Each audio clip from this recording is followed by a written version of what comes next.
اچھا تو 12 بجے کے بعد سے سٹارٹ لے لیں آپ نے اس کو دیکھتے ہوئے عصر سے پہلے تک، ٹھیک ہے. آپ آدھا گھنٹہ 15 منٹ 1 گھنٹہ، بہت زیادہ آپ وہ 2 گھنٹے، اس سے زیادہ نہ کریں کیونکہ پھر وہ آپ کو رات کو ڈسٹرب کرے. جتنا کم ہوگا آپ کو رات کو پھر جلدی نیند آئے گی، جتنا آپ زیادہ اس کیلوری کو کھینچیں گی رات کو پھر آپ کی نیند ڈسٹرب ہوگی.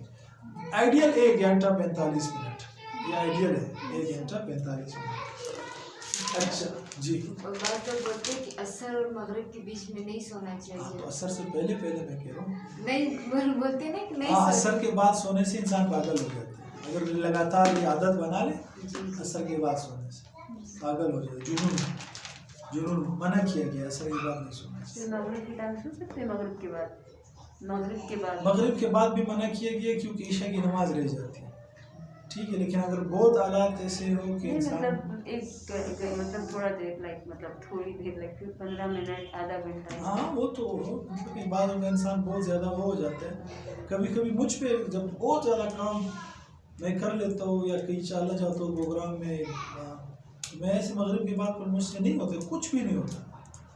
عشاء میں نہیں پڑھ سکتا، کھانے کو بھی دل نہیں کرتا، اس میں گر جاتا ہوں. الارم لگا کے تہجد کا سیٹ کر لیتا ہوں، عشاء بھی اس وقت پڑھ لیتا ہوں، تہجد بھی پڑھ لیتا ہوں، کچھ دیر بیٹھ کے فجر بھی پڑھ لیتا ہوں. ایک ٹکٹ میں 3 مزے کبھی. لیکن آپ نارمل حالت میں انسان مغرب کے بعد نہیں. ٹھیک ہے. تو یہ خیر اللہ نظم و ضبط زندگی میں یہ اپنی روٹین نماز کے ساتھ بھائی یہ نماز پڑھنی ہے پھر یہ کرنا ہے. وہ انشاءاللہ ٹائم مینجمنٹ میں آپ کو پورا اسکیجول دے دوں گا کہ کیسے ڈے بائی ڈے آپ کو سیٹ کرنا ہے. چھٹا کام جو ہے اپنی زندگی سے نیکوٹین نکالنی ہے، یعنی مناسب غذا کا استعمال. نیکوٹین مینز سٹیمولیٹ میرے خیال سے اس کو کہتے ہیں، اسٹیمولینٹس اسٹیمولینٹس کہتے ہیں. تو اپنی زندگی سے اسٹیمولینٹس نکالنی ہے کہ کولڈ ڈرنکس، چائے، ٹھیک ہے، یہ اسٹیمولینٹس میں آتے ہیں. کافی، یہ ساری چیزیں انسان کی نیند کو ڈسٹرب کرتی ہیں. وہ چائے کی تو خطرناک عادت ان سب کی کہ جسم میں اس کی آف لائف 7 آورز ہے، یعنی 7 گھنٹے تک یہ جسم میں اندر توڑ پھوڑ کرتی ہے. اگر آپ بہت زیادہ چائے کے شوقین ہیں، بہت زیادہ کیا ہے، اس کے بغیر گزارا نہیں ہوتا، تو کم از کم یہ کرے کہ جو آپ کی سونے کی ٹائمنگ ہے اس سے 7 گھنٹے پہلے تک پی لے، اس کے بعد نہ پی، تاکہ وہ جو اس کی 7 گھنٹے تک اندر توڑ پھوڑ ہے وہ کم از کم سونے تک ختم ہو جائے. بہت زیادہ کوشش تو یہ کرے کہ چائے زندگی سے ویسی بھی فضول چیز ہے، کیا کرنے نکال ہی دے. اگر نہیں نکل سکتی تو پھر صرف فجر کے وقت بس. یہ جو ہمارے ہاں چسکے ہے نا کہ بھائی ہر 5 منٹ بعد چائے لے آؤ، چائے فراواق، چائے تھے بس، اور خاص کر کے دودھ والی، یہ تو ایسے ہے جیسے جلتی پہ آپ نے پیٹرول ڈال دیا. یہ میدے کا اتنا بڑا حرکت کھانا خراب کر دیتی ہے. تو چائے پہلے تو نہ ہو، اگر ہو تو کہوا یا گرین ٹی یا اپنی بنا لے، ہلدی اور وہ کیا ملا کے دار چینی وغیرہ، یہ زبردست، ہاں یہ بنا لے، ٹھیک ہے. تو سر کچھ ٹی ہیلدی بھی ہوتا ہے جو ڈاکٹرز بھی کہتے ہیں کہ آپ کو پینی چاہیے، نیند آتی ہے یا یہ پوری نمبر 29. اچھا یہ چائے کی جو ہسٹری ہے نا، یہ اس کی وجہ سے ہے. چائے کا آپ کو پتہ ہے اس کی ہسٹری کیا ہے؟ میں نے بتائی تھی شاید، تھوڑا سا پتہ ہے. چائے ایسا ہوا کہ جب برٹش کالونی تھی نا، یہ پاکستان، بنگلہ دیش، انڈیا، یہ برٹش کالونی تھی، اور کینیا وغیرہ یہ بھی برٹش، جہاں چائے زیادہ ہوتی ہے، یہ ساری برٹش کے انڈر تھی، برٹش کالونیز. یہ پورا ایک سبجیکٹ ہے، پڑھا ہوگا آپ لوگوں نے یا سنا ہوگا. اس کو آپ دیکھیں جا کے چیٹ جی پی ٹی میں لکھیں یا گوگل میں دیکھیں، برٹش کالونیز، کولونائزیشن. ہاں تو وہ جہاں اس کو وہ کر دیتے تھے، آکوپائی کر لیتے تھے، قبضہ کر لیتے تھے، تو اس کو اپنی کالونی کر دیتے کہ ہماری کالونی ہے، ٹھیک ہے.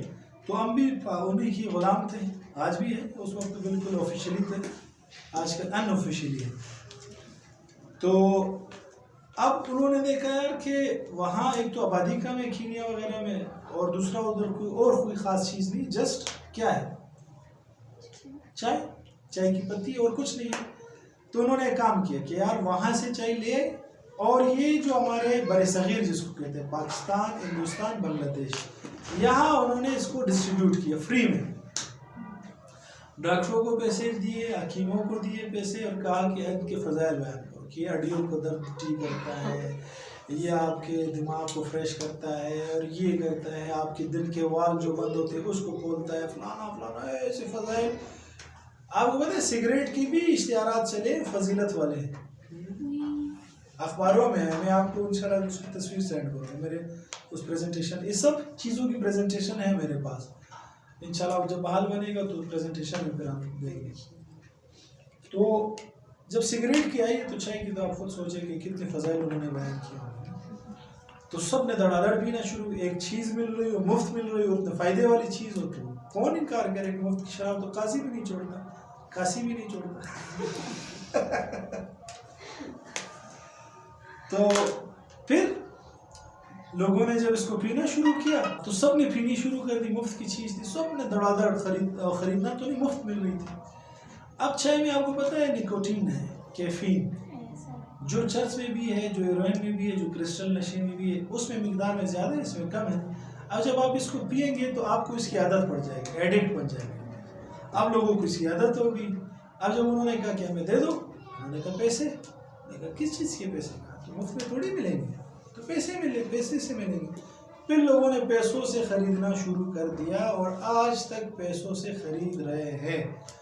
اگر پاکستان صرف اس چائے کی جو امپورٹ ہے اس کو روک دے تو پاکستان کے سارے قرضے ختم ہو گئے، اتنے باہر سے ہم امپورٹ کرتے ہیں۔ اور پاکستان ہے جی پتہ نہیں کیا ملک ہے، کیا ہے، اللہ چلا رہا ہے، واللہ اپنی بھی پروڈیوس نہیں کرتا۔ اتنی زرخیز زمین ہے، یہاں چائے ہو سکتی ہے، کیوں نہیں ہو سکتی؟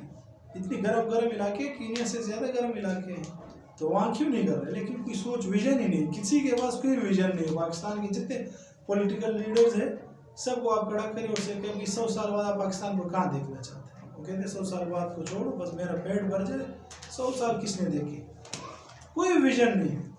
اور یہ جو ہمارے جو اگینسٹ ہے لوگ، وہ 200 سال کی پلاننگ کرتے ہیں۔ انہوں نے جو ہماری ایجوکیشن سسٹم کی پلاننگ کی 1835 میں کی ہے۔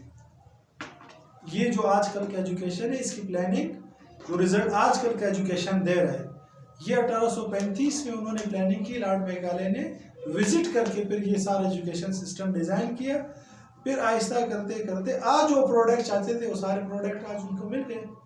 آج جو بھی اس ایجوکیشن سسٹم سے نکلتا ہے وہ دین سے بیزار ہوتا ہے، آبا و اجداد سے بیزار ہوتا ہے، وہ اپنی ہسٹری سے بیزار ہوتا ہے، وہ پاکستان سے بیزار ہوتا ہے، وہ اللہ سے بیزار ہوتا ہے، اللہ کے رسول سے بیزار ہوتا ہے، وہ اپنے آپ کو کمتر سمجھتا ہے اور کہتے ہیں ہم کمتر ہیں، وہ برتر ہے، اور یہ خواہش کرتا ہے کہ کسی طرح ان کی طرح بن جائے۔